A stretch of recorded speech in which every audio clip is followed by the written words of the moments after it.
کوڅو کې یتیمانان یې وجړول. هغه د مالدار بچي سره سیزیني او کور ته ځي د خپلې مور نه یې غواړي. دا مور به څه کوي؟ دا مور به دې بچي له څه جواب ورکوي؟ نن دا حال دی. د اختر شپه شي، بچو خپلې کپړې راغستي، د ټیلر نه خپلې کپړې راغستي، را روانې کورونو ته را روانې. هر تن بچي له 2 او 3 جوړې کړي، هغه بچو راغستي. ستا په ګاونډ کې یوه کونډۍ د هغې یتیمانان بچي وي، هغه یتیمانان بچي چې دا جوړې وي هغه کور ته راشي، مور ته وایي زما جوړه کم ده، زما جوړه کم ده. مور ورته وایي ستا جوړه د پلانکي ټیلر سره ده. هغه مور بچی غولي، کله یوه بانه کوي، کله بله بانه کوي، کله بله بانه کوي، چې شپه پخه شي او د مور سره بانې ختمې شي او شپه پخه شي. نو دا مور بچي ته وایي زما کپړې زه به سهار څه اغوندمه. نو چې د مور سره نورې بانې ختمې شي، هغه مور په جړا شي، وي بچیا ته کپړې مه غواړه، دا نن چې چا کپړې راوړلې د هغې پلاران دي او ستا نرب پلار اغوستی دی بچ. نو دا کونډه به د اختر په شپه څه وایي؟ نو د دې کونډو دړنه ګیلي وخیږي د اختر په شپه. وایي ربه چې اختر دې راوستو نو ما نه دې خاون ولې اغوستو خدایه؟ دا ستا په ګاونډ کې او دا ستا په کلي کې دا چغې وال شي او تا کپړې راوړي او غوړولې دي او میخ ته دې ورچولي وي چې د دې اسري ماته نه شي. او په ګاونډ کې دې کونډې ته بچي جاړي، هغه کونډه صادر او کمبل واغوندي او ټوله شپه ورله خوب نه ورځي. او دا ځوانان ګرځي دا پټاخې الوزي، دا پټاخې الوزي، وایي سبا اختر دی او ګرځي په ټیلرانو پسې خپلې کپړې راغستي، سهاره پورې منډې ترړي، وایي اختر دی. او مور په بله کې بچو له کپړې سرې کوي، وایي سبا د بچو اختر دی. او په ګاونډ کې کونډه مخې صادر کې پټ کړی دی، اوښ کې تویي. وایي ربه زه به سر دا خپل بچي څنګه رضا کوم؟ دی به زه څنګه رضا کوم؟ زه به دا بچی څنګه رضا کوم؟ دی به څنګه په زړو جامو کې د اختر مانځلی سي؟ دی به په زړو جامو کې د اختر مانځله څنګه ځي؟ دی به زه څنګه رضا کوم؟ ای مالدارانو اختر دې ته نه وایي. ای د طاقت خاوندانو اختر دې ته نه وایي.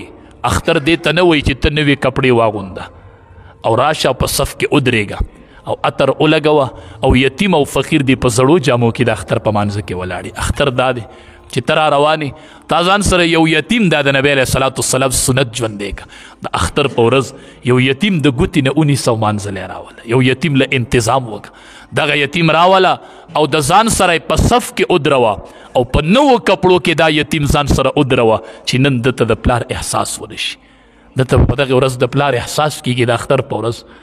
دی به پلار ګوري، دی به پلار سیکوي، دته به ډېرې کمۍ مخې ته کېږي. او دا دقه د اختر په شپه او د اختر په ورځ د دې خلکو لږ غور پکار دی، لږ راپاس د دې خلکو فکر وکړو چې دوی په اختر کې ونه جاړي، دوی چېرته فریاد ونه کړي الله ته، د دې په سر باندې لاس کېږدو، دې له حوصلې ورکو، دې ځان سره رانږدې کړو، وایي زه دې پلار یم چې دته د پلار احساس ونه شي. په دغې ورځ باندې دته خپل بابا یاد نشي. عثمان رضی الله تعالی عنه مالدار دې ته وایي، مالداران د آخرت وګټو. د نبی کریم صلی الله علیه وسلم هری بیبي لی د اختر په ورځ یو د وخ بار سامان راوړو، یو د وخ بار مال دې ته وایي. نبی کریم صلی الله علیه وسلم د ډوډۍ میلمه کړی، نبی علیه السلام را روانو، نبی علیه السلام قدمونه اغوستل او ده له قدمونه شمارل. چا ورته وی عثمان رضی الله تعالی عنه دې قدمونه شمارل. وی عثمان ولې دې قدمونه شمارل؟ وی ځکه مې شمارل چې زه ډېر خوشحاله وم چې تا زما کور ته څومره قدمونه اغوستي دي، نن به هغومره غلامان د الله په لار کې ازادوم، په یو قدم به یو غلام ازادوم. مال دې ته وایي، ښه مال دې ته وایي.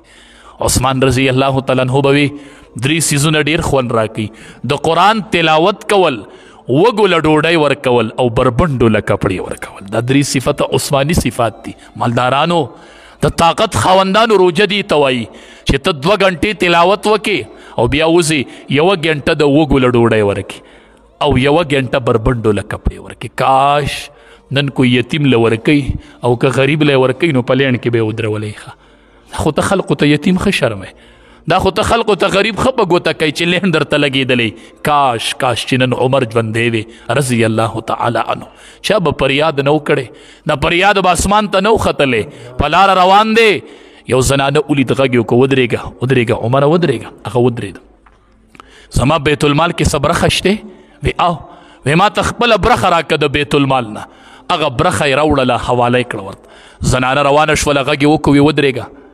زنانه ودرېدله، ورته وایي زما یو درخواست دی، دا په 22 لاک مربع میل حکومت کې نن دا غریبانان چاله لاړ شي، دا غریب بخپل پریاد به د غریب اسمان ته نه خیږي د اختر شپه به یو دا پریادونه به اسمان ته خیږي څوک شته نه چې خلق ورته خپل پریاد وکړي څوک شته نه چې څوک په سر لاس کړي نشته عمر نشته عثمان نشته ابو بکر صدیق رضی الله عنهم عمر رضی الله تعالی عنہ دروله وی یو درخواست مې دی وی څه دی وی هغه دا دی چې بیت المال کې د کم حق هغه مې درکو هسې نه چې میدان محشر لګېدلی او د الله په دربار کې به ګورې په عمر شکایت نه کوي ګورې ښه هلته به شکایت نه کوي ما خپل حق درکو ما خپل حق درکو نن چې وله دی ورکي چېرته تروړه وړه وله ورکي کونډې له بیا ورته وایي زما یو درخواست دی هغه کونډه وایي څه درخواست دی کونډه چېرته په دې تمه ده چې دی به داسې ووایي چې ما حق درکو خو ګورې د الله په دربار کې به شکایت نه کوي ښه کونډه ورته وایي څه درخواست دی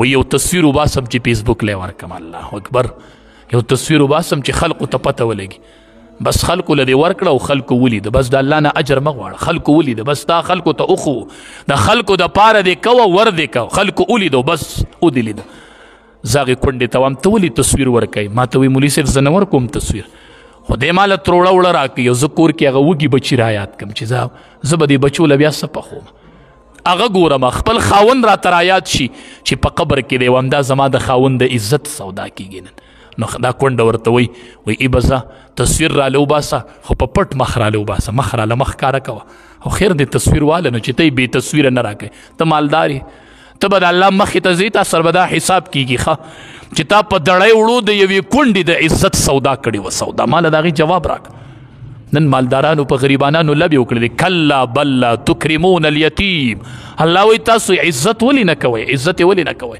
داسې څوک شته چې شپه پخه شي او د رمضان المبارک میاشت یو اخیره عشرې شپه پخه شوي او دی اوزي د شپې یو ور وټکئ او ورکې ورته دنده سامان کی دی ورته راشي سر کونډه پسې ځان له سامان دنده کی پته نه لګي چا راوړی دی د چا دپاره یې راوړی دی نن داسې خلک پکار دی نن داسې مالداران پکارو عثمان رضی الله تعالی عنه هرې بیبي له یو د وخ بار سامان راوړو نبی کریم صلی الله علیه وسلم چې ولید مالدارانو دا غریبانان ځان سره اختر کې برابر کړي دا غریبانان اختر کې برابر کوي د دوی چولې بلې کوي هرې بیبي له یو د وخ بار سامان راوړو نبی کریم صلی الله علیه وسلم چې ولیده چې عثمان رضی الله تعالی عنہ هرې بیبي له یو د وخ بار سامان راوړی مال دې ته وایي مړه مال دې ته وایي نبی کریم صلی الله علیه وسلم دعا وکړله وی یا رحمانو سهل الحساب علی عثمان ای رحمان ذاته چې کله قیامت کې ته د خلقو حساب علی او د حساب ټیم راشي خدای یو په یو به خلق درځي